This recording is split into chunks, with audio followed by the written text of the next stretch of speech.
This is Mike from the One Stop Co-op Shop, and we're looking at Zombicide Invader. This is the latest version of Zombicide from CMON Games, if you don't count Zombicide's second edition that kickstarted late last year. Thematically, you control some regular civilians and some power-armored Marines on a space station base trying to survive and fight off the alien menace in this case instead of pure zombies.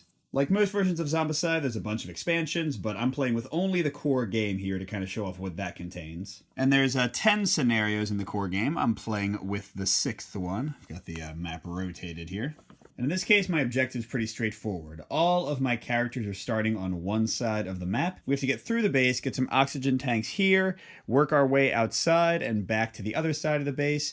And there's a spawn point you can't see here and another one over there. One of those two will have the correct color token, and if I blow up that spawn point, I win the game. Now, setup is controlled by the mission. It'll tell you which tiles to use and what configuration to put them in. It'll also tell you where to put objective tokens of different color. Here I mostly just have regular red tokens, which will give you experience and special weapons. And I also have a green token and a purple token. Those will let me control this fun little robot character and this sentry gun, respectively.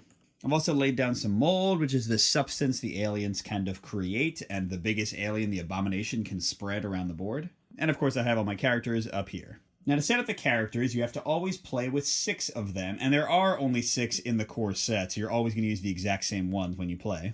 Each of them has a character card that slides into this nice plastic holder. You've got several little markers in their color. They start with a starting skill. In this case, Magnus has extra armor points, and you mark that here. If it gets down to 0, you die, and you lose the mission. And additionally, you keep track of your experience with this slider and show which colors you're getting into, which also levels you up with your character. They've got slots to hold your weapons, slots to hold any armor you equip, and then like a little backpack that can hold extra cards. And except for shuffling some cards and getting your giant piles of zombies ready, that's all you need for setup. Oh, one part of setup I did forget. You start with the same 6 weapons every game. So you've got 4 cattle prods, a melee weapon, and 2 submachine guns. And you have to divide them up so that each character gets 1. And here I'm not going to worry about it too much. I just kind of assigned them randomly because you're going to get better items pretty quickly. Now, the basics of play for Zombicide Invader are pretty straightforward. Players will activate 1 character at a time, and if the characters are divided up among multiple players, then they'll each pick one at a time. So let's say it was a 3-player game, we'd each have 2 characters, and we'd take turns activating one of those 2. And when a character activates, they get to take 3 actions. Now, as they level up, they might get more, but basic actions are you can move 1 space, and you note that spaces are like crossing over a dividing line, so outside a space might be multiple tiles big, like this is one big square space.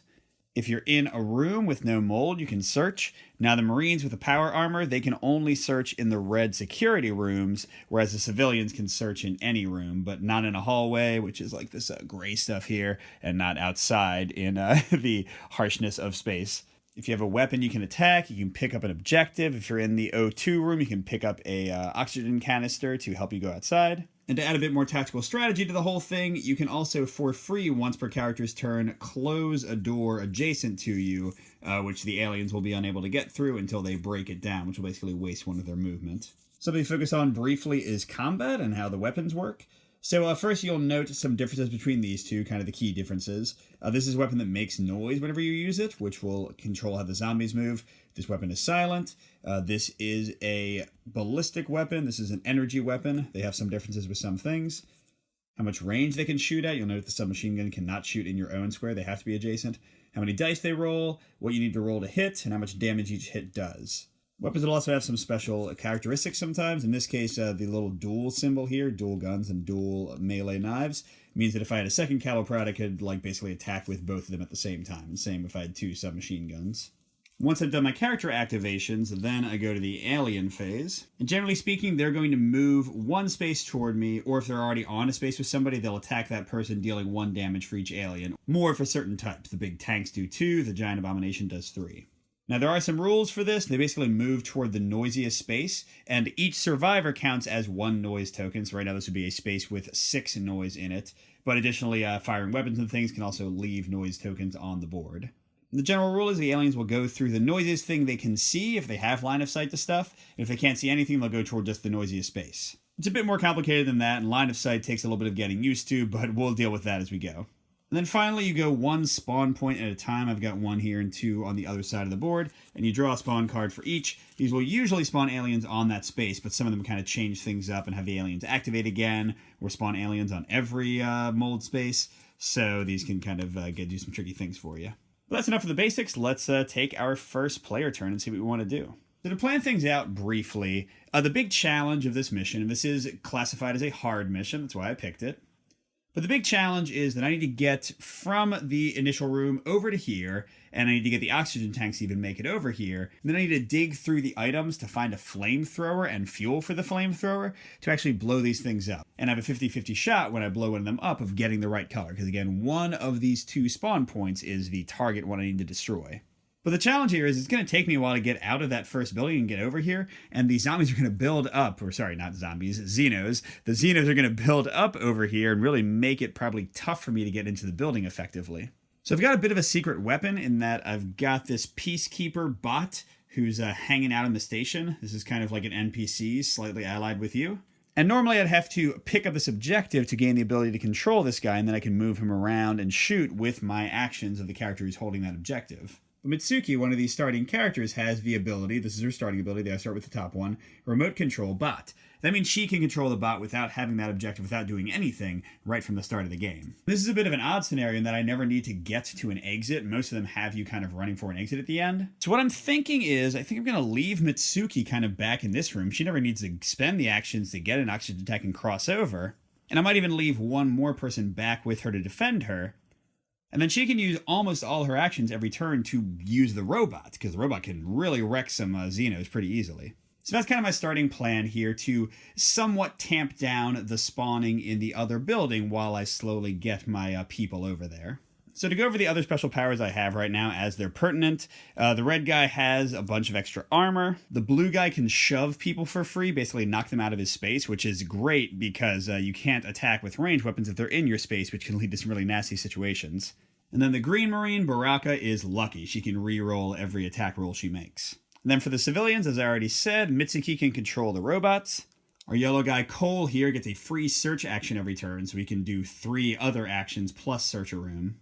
And then Vivian in the orange is kind of the opposite of Jared in the blue. She can taunt people toward her, whereas he can push them out of his space. So for now, I think I'm going to have Magnus with the extra armor hang out with Mitsuki and guard her, because he doesn't really have any other special powers that we need to get over to the other building. So I'll have him go first. His first action can be to go here. There is no door between these tiles, so they have to kind of go the long way around to get over to the O2. For his second action, he's going to search. Remember, Marines can only search in red spaces, and any character can only search once per turn. And oh my gosh, this is a terrible start. Jeez. So we got a mold spawn. One hunter goes on each active mold zone, which is all these spawn points right now. Then I do get to draw a replacement card. A chainsaw. That's an awesome melee weapon, which is good because he has a submachine gun right now. So hunters aren't any harder to kill than regular Xenos. They just get taken out by one hit. But they do run 2 spaces or even attack twice if left to their own devices. We definitely want to kill these guys. So there's 1 right in here with all the family. And then 2 all the way back in no man's land. Don't love that we have more Xenos already over there. And whenever you get a new item, you can immediately reorganize your stuff. So Magnus could like move some stuff to his backpack and move it back out. But here he's going to have a chainsaw in one hand and a submachine gun in the other. So he's pretty nasty in melee combat, but has a little bit of range as well. He does have a third action left, but if you shoot into a space with your own friendly characters, every time you miss, you damage one of them. So I think we'll let somebody with a cattle prod take care of this hunter. So the question becomes, what does Magnus do for his last action? Should I move one more? I mean, I think so. I don't think Mitsuki and him are going to stand like right next to the spawn point. Okay, so everyone has a cattle prod except for Vivian, so any of them could attack this guy. Baraka seems like the best choice because she has the lucky skill, so she'll get a reroll if she misses. And her cattle prod is rolling 2 dice, needs a 5+ to hit on either of them, and the 1 damage will defeat the hunter. Here we go, and she can reroll the entire... Oh my gosh, never mind, don't need a reroll. So that's Baraka's first action, defeating that guy. Second action, she'll move up, and then, I guess she could also search. Yeah, I mean, I could just run as fast as I possibly can, but I think getting more items is important. Really solid one, light machine gun. 5 dice, although only hitting on 5+ and 1 to 3 range. That's great. So it'll go nicely with her cattle prod as well, so both of my characters have a kind of dual offensive here. All right, let's go ahead and move up another character. We'll have Jared run in, search, and then move again, I guess. Jared got a heavy shotgun. We're getting really lucky with some nice weapons right off the bat. And he will continue in. Now to our civilians. Remember, Cole gets a free search action, so he'll be able to get further than anybody. So we'll move one. You can't search where Mold is, obviously. He'll use his free search action. And oh, this is good. He got a canister. This does nothing by itself, so it's going to hang out in his backpack. But if we get a flamethrower, this is the fuel we discard to shoot it. Remember, we need to destroy one or potentially both of those spawning points with a flamethrower. So awesome, we're halfway there. He's got 2 actions left because that search was free, so he'll run in here, getting close to the O2, and an objective. The red objective, just to say again, will give us 5 experience. That's almost all the way to yellow, which gives every character has the same yellow upgrade. They get +1 action, so they'll have 4 actions a turn. But additionally, it gives us a free draw of one of the prototype weapons. Those are great for a few reasons. First of all, they can shoot in the vacuum of space, which like regular guns cannot. They're also silenced, so they don't bring noise down on people. And they're energy weapons, which means they can kind of get some nice easy rerolls. You'll see all of that later. All right, Vivian, let's go 1, search, and then move. Ah, nice. She got an energy cell, and this is exactly what you need to fire the prototype weapon. So I think she's going to be the one to go get that objective next turn. And she'll move closer to it to finish her turn. And now we get Mitsuki. I want to use her to fire with the robot, I think. So let's have her go to 1 space, and then maybe use her 2 other actions for the bot. Now, the bot's armed with a really good melee weapon and basically a light machine gun, so rolling a bunch of dice to kill people. And it can move just like a character, so basically every action Mitsuki spends will let the robot either move or attack. With both of her remaining actions, he could get here so that the alien would move toward him, but couldn't actually kill the alien. But the alien should be able to hurt him either, even with like bad luck of giving him an extra activation. So I think that's what we want to do. We'll get ready to blow up that guy, plus whoever else spawns here. So that's it for the players. We go into the Xeno phase, the existing aliens are going to move, and then we'll spawn some more. So these mold spaces count as a room, and the idea here is that line of sight can continue forever through hallways and outside spaces, but once it's in a room, it can only go 1 more room over. So this Xeno, for example, can see through this hallway from his room, all the way into the first space of this room, and then he can't see any further. Remember, he wants to go through the noisiest thing that he can see. If he can't see anything, he goes to the noisiest thing in general. And the only thing he can see is clearly the mech, and the mech is only eligible because it moved and did an action this turn. So if it attacks or moves, it gets this little token to show that it's an eligible target, but if you don't use it for a turn, the aliens ignore it. It's just a standing piece of metal. So we'll charge 2 towards him. He's still safe because he would have to be on him and activate again to actually hurt the robot. In that case, he would just blow it up. And the other hunter all the way up here wants to go toward the noisiest thing, and that's not the mech. That's my characters all standing together. And the shortest path to them is clearly going to be like that, so he'll just run over here. Next, we're going to draw our spawn cards. We do 1 for each spawn point, and we want to do the exact same order every time. So we're going to start with the one near us and then kind of go clockwise from there. The first one is 1 extra activation, and how the spawn cards work is you look at the character who has leveled the highest. So if like even one of your characters is in the yellow leveling area, you do the worst thing. And if even one character is leveled to red, so you kind of want to level your characters at the same pace. But here we're lucky, nothing happens, because we're still in the blue basic level. As for the spawn point up there, we're getting 2 tanks, slow-moving guys, but who are much tougher to kill than normal. And right here, another mold spawn of hunters, which means they're right on top of us. 1 there, 1 there. That is definitely getting to be a crowded point, which is too bad, because I have nothing over there. And 1 right behind us. Someone will have to kill that. And, you know, silly me, speaking of killing, every time you kill a zombie, you get 1 experience. So Baraka, who killed 1 last turn, is 1/7 of the way to leveling up into yellow. Well, I'm kind of changing my mind since Baraka is further back than the other characters. I guess maybe she'll be guarding Mitsuki. So let's do the other characters first. We can do Cole, who's further ahead. He gets 1 free search, remember? And he'll use it to find... Oh, nice. A strong melee weapon, a heavy cutter. 2 dice hits on 3+, and 2 damage. That's going to be important for the tanks we just spawned. They need to take 2 damage before they die. Right, that was a free search, and I want him to pick up the red token because Vivian's the one with the energy cell. So he'll just go 1, 2, and for his 3rd action, he'll get his O2 tank. So this goes in a body slot. You've got 2 of them for armor and stuff, and now he can go outside. And you can see he's got his little canister on his backpack and his new melee weapon over there. All right, Magnus already has a really solid melee weapon with his chainsaw, so I think he's just going to rush forward because he can guard the people in the outside if aliens come out there, whereas machine guns and things won't even fire. So we'll just go 1, 2, 3, and run up. He can get his O2 next turn. Jared's got a heavy shotgun that won't work, but still a pretty decent weapon, so we'll rush him up for now, too. Because again, we want to get the foothold in the other building before too many Xenos show up there. Vivian's going to run over and get this objective. So she gains 5 experience immediately. And she gets the top prototype card, which is a heavy shotgun. Again, notice that it is silent. It's an energy weapon, which means it can be fired outside.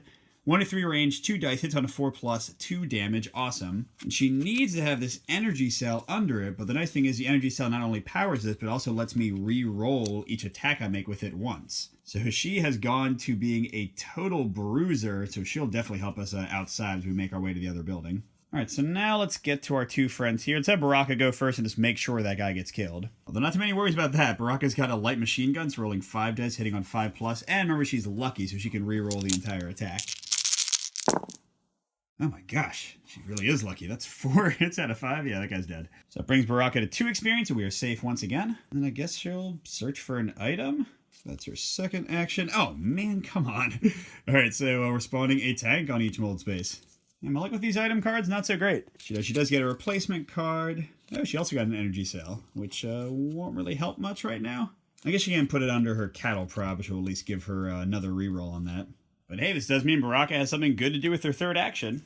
Now, unlike most other versions of Zombicide, even though the tank has 2 life instead of 1, you can defeat him with a regular weapon. What you do is you do a concentrated attack, so it doesn't matter how many extra hits you roll, you can't hurt anybody else, you're only targeting that one figure. But you do get to multiply your damage by the number of hits you roll. So if Baraka can get at least 2 hits, which with her reroll, hopefully she can, then this guy will be defeated. Yep, that's 2 right off the bat, a 5 and a 6. So he's gone, and she's at 3 experience. That's good, because that leaves Mitsuki totally free to use all 3 of her actions with the bot. So first he's clearly going to destroy this hunter who's right in his face, and then he'll try to take care of those guys down there. So the Peacekeeper has 2 options. His melee attack is pretty powerful. 3 dice, hits on a 4+, does 2 damage. And then he's got the same as the light machine gun. 5 dice, 5+ hit, 1 damage. That's what he's going to be using here. Now he has no rerolls, so he'll shoot at the hunter right in front of him. Nice, got a hit, the one we needed. And the experience for these kills does go to Mitsuki since she's the one controlling it. Next, the bot will do a concentrated attack over here. The tank will guard any weaker aliens on his space, so I can't hit the more dangerous hunter until I kill the tank.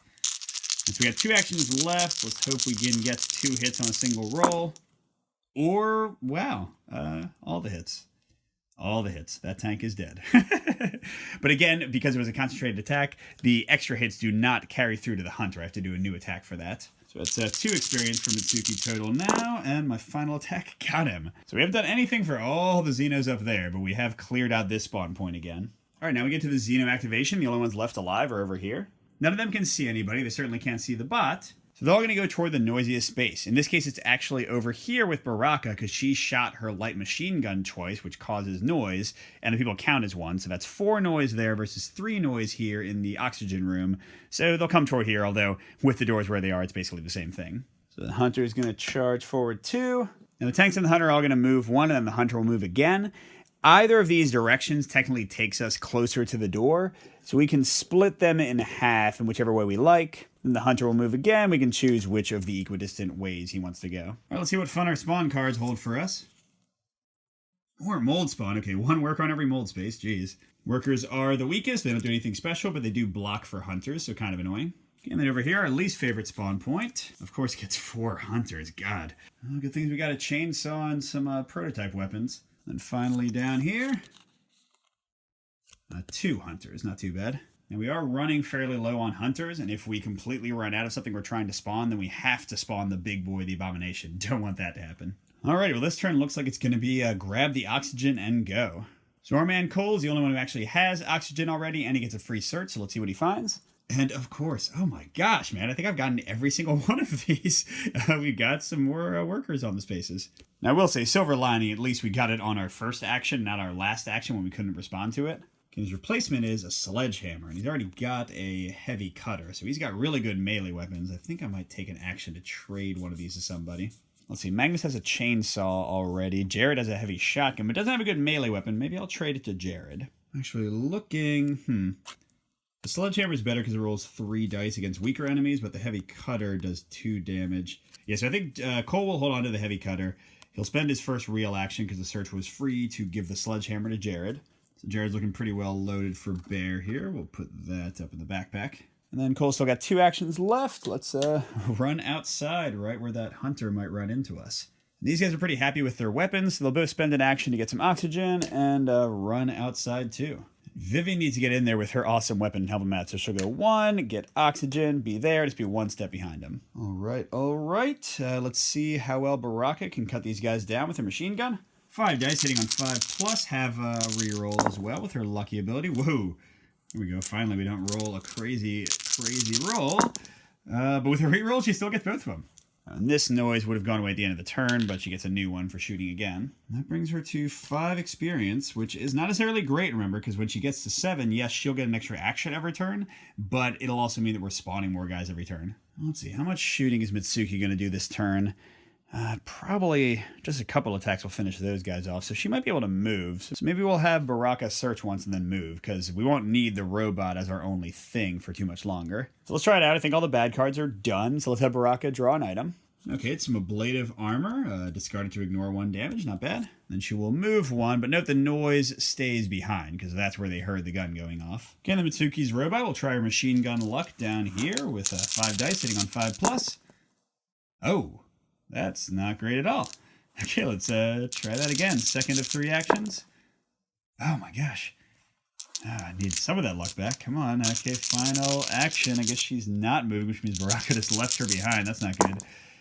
Okay, good. Okay, 2 hits.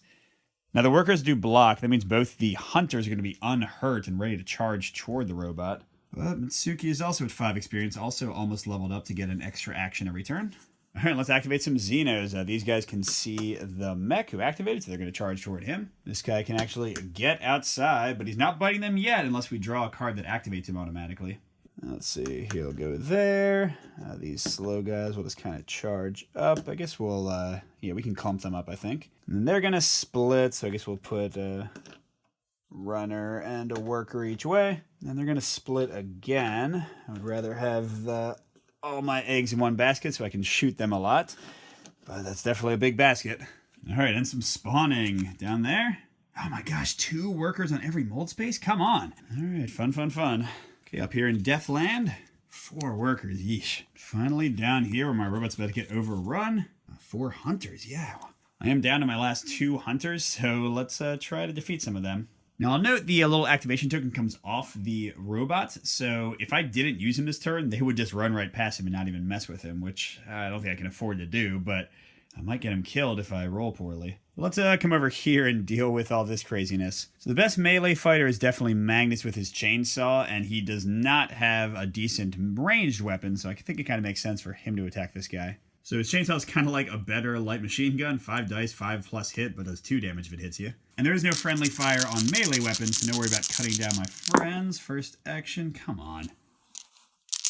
Okay, second action, yay, there we go. And, so there are 2 objective tokens here, which would be enough to get me 5 experience for each, and one of them would give me a prototype item that I can't use yet. But I think we might need Magnus's chainsaw soon, so let's move him up there. So Jared go next with his heavy shotgun, because he needs to take this guy out before he rushes us. So that'd be 1. Heavy shotgun rolls 2 dice, hitting on a 4+. Come on, buddy. There we go. So that was 2 actions. I guess he'll go and pick up that thing, because I don't want to charge any closer to the huge clump of enemies. So it takes him straight from 1 to 6 experience. 1 more and he levels up. And he gets a prototype assault shotgun, but he does not have the energy cell to use it yet, so it's just going to sit in his backpack.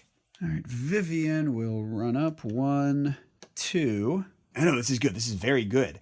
She can see, remember, all the way down the hallway from her room. And her prototype heavy shotgun with free reroll can shoot up to 3 spaces and does 2 damage and rolls 2 dice hitting on a 4+. So it'll take down those tanks pretty quickly. So she will absolutely shoot at those guys. And free reroll, come on. All right, 1, I'll take it. So I have to hit a tank because they are blocking for the other guys. That puts Vivian at 6 experience as well, so it looks like I'm probably going to have like everyone almost at a yellow this round.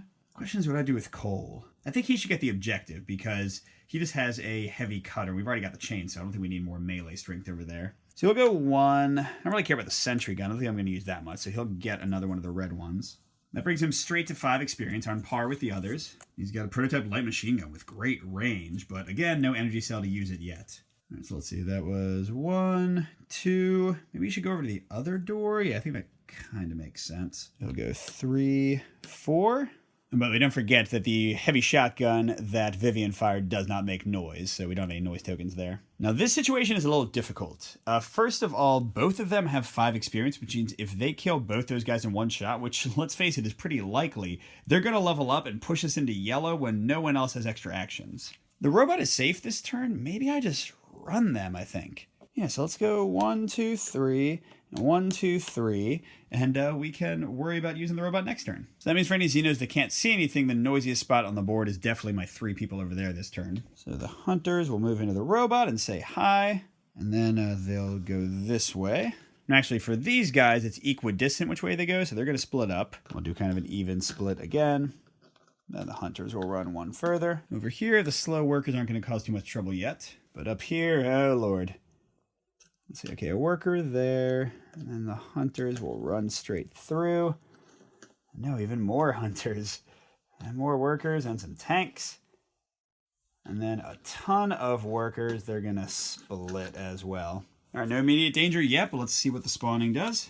Of course, mold spawn. 1 tank on each mold space. I mean, now's when I wanted this place to spawn a whole bunch because I didn't care about it, but no such luck. Okay, and over here, oh, there's the abomination. So if there was an abomination on the board, when I draw this, he would activate, but instead he's just going to show up there. Look at this nasty customer. So a few things. You need to do 3 damage to him to hurt him, so he's very tough to kill. You get 5 experience when you kill him. He does 3 damage if he attacks you. But one of the nastiest things is every time he moves, he turns his space into a mold space. And there's an additional loss condition that if 2 spawn spots are ever connected by mold, then you lose the game. So don't like him at all. And coming down here, 2 tanks. All right, here we go into another one of our turns. And this time I kind of want everyone to level up and get extra action, because I think I'm going to go into yellow regardless. So let's actually start with Vivian with my heavy shotgun. She's going to use her taunt ability. She can pick 1 space within 2 spaces and force them all to move 1 space toward her. So she's going to consolidate all the enemies into here, which might seem bad, but now she can just unload over and over again, and so can everybody else, and will hopefully just kill a lot of stuff. It does not cost her an action, so she's got 3 actions left to shoot and shoot and shoot. Remember, she's got 2 dice, hitting on 4+, doing 2 damage.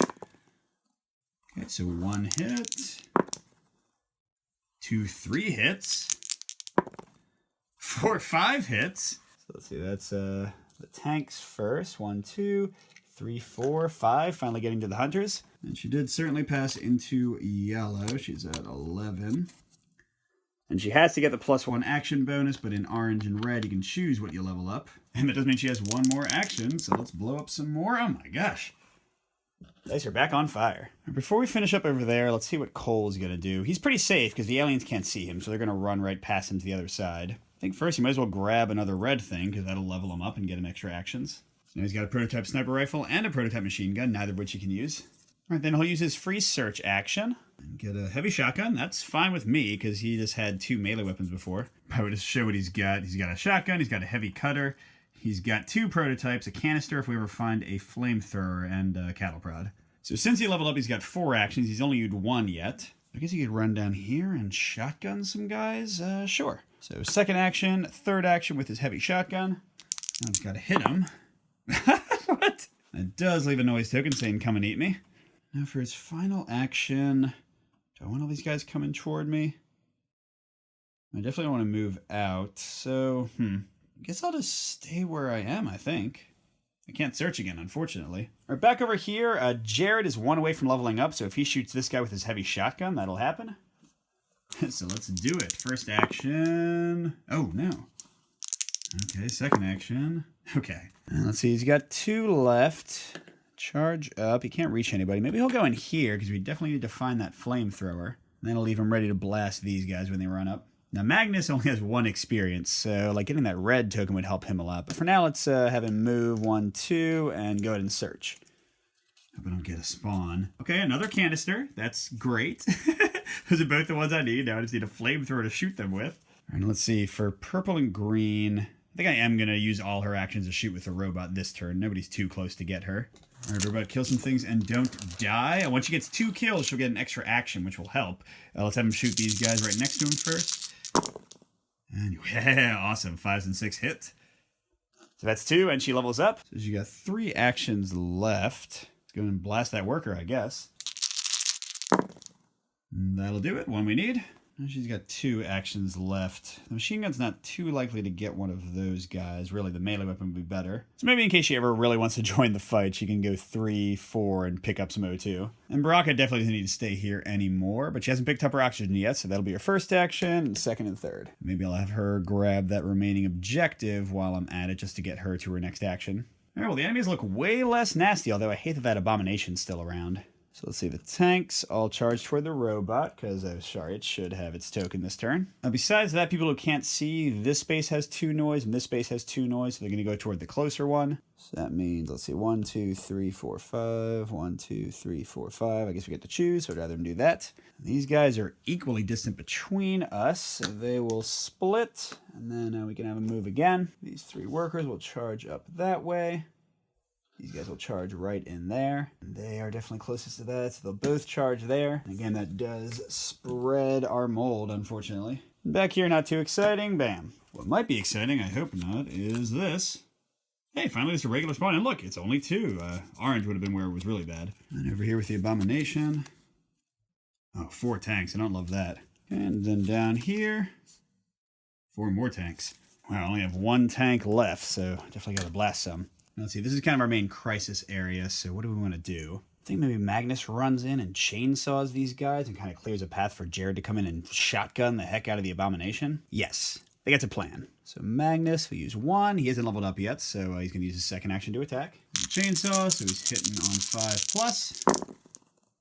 Okay, 2 of them, not bad. Now, enemies do prevent searching, but they don't prevent picking up objectives. I'm going to go ahead and grab that, because that'll level him up. With his third action, he'll suddenly have a 4th action to spend. So nice, except for Baraka, who should be about to level up. Everyone is level 2 now, yellow.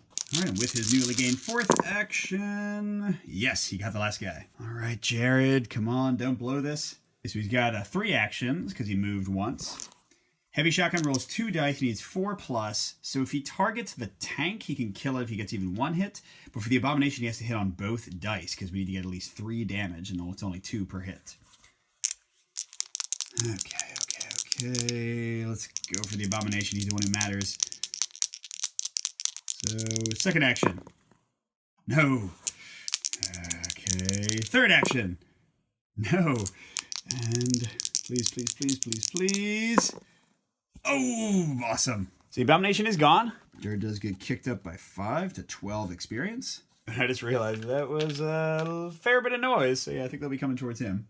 All right, Vivian can still shoot some people with her shotgun, but let's have her search, because we still got to find the flamethrower. And Maria, discard this to gain 3 experience. I'm not going to do that yet, because she's kind of close to orange. I don't want her to jump too early. Okay, so that was 1 action.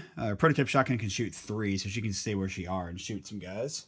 So second action at those workers. Oh, but she has an energy cell, so re-roll. 1 killed. 2 left. Third action. Got him. And 4th, she'll keep walking toward the danger zone. Baraka should be pretty straightforward since she's out of position. She'll come over here. She'll get this objective, which lets her control the sentry gun. Woohoo. But also gets her 5 experience to level up. So she's got 2 actions left. Let's come down here to help out him. Speaking of Cole, yeah, the robot and him have to kill some of these tanks or we'll get another abomination spawn. So let's have him do his free search first. Yes. All right, he's got a canister already. I can freely adjust my equipment as part of this. So I think I'm just going to hope he doesn't get into melee combat. And go ahead and equip him with the flamethrower and the canister. Now shoots 1 to 2 range. If we can just get down there to that thing, we could win. I mean, gosh, I guess we could win this turn if we were super lucky. But why take that chance? We can kind of slow play it. So let's use his first action to go here. He's still got his heavy shotgun equipped, so let's shoot some of these tanks. Second action. Ouch. Third action. Oh my god. Okay, and 4th action. Got 1. That is a lot of noise. Alright, let's let this Mitsuki, but I think she just has to have the robot take all 4 of her actions. It would take too long to run in there and melee, even though it does more damage. So I think we're going to have to do some concentrated attacks. We'll need 2 hits on a 5-6 to kill each of these guys. Okay, first action, not going to do it. Second action, almost another one. Third action, yes. And 4th and final action, come on. No. Right, that was a lot of actions to kill 1 guy. All right, so once again, this space is 5 noise, and the other guys over there are 5 noise, so they are kind of tied. But But honestly, most of the aliens can see them, so it's not as tough of a decision. And yeah, there we go. Let's see, up here they're getting charged. These guys are all coming for them. And this hunter's right outside the door. Or actually, I guess I could choose to have him go in there. I'd rather do that. And then up here, so far, so good, although the hunters are closing in. Alright, some extra activations here could be pretty bad. Mold spawn 1 worker. That's not too bad. Notice it's going to be 4 now, because don't forget the Abomination left an extra mold space. Okay, over here with all the tanks. 6 workers, yikes. And finally down here, just 4 workers, okay. If I do manage to get off the flamethrower this turn, it kills everybody in the space you hit, so I just gotta get through all these guys. Alright, so this is kind of the clinch area. Can Baraka get in to help? So she's got a light machine gun, which won't do great against the guys, but is decent. And she's lucky. And she can actually shoot from here, because she can see through the door, and miniatures don't block. So let's have her go first and try to clear some space. She can shoot up to 3 spaces. She's got lucky reroll. She's got 4 actions, so that's 1. 2 and a noise to shoot. She's going to concentrated fire on the tank there. Nice, got a first try. Good work, Baraka. Let's hit that hunter. Okay, reroll with lucky. That'll do it. Now, see if she can thin the herd some. This is the 3rd action. I'm sorry, she's doing a targeted strike on one of the tanks. She has to. She missed with the reroll. Yes, she is indeed lucky. Let's go for a 4th one. No. 1 reroll. Wow. So she made a lot of noise, but she definitely cleared a path a bunch. Well, we might as well see if the game's going to end or not. So Cole will run up, and he can shoot his flamethrower past the aliens. So he's going to shoot 2 spaces right there. So the canister goes away. The flamethrower hangs around. So if we can get the other canister for my other character, I can use it. And that kills all of these guys. It makes the mold inactive until like another abomination comes over to it.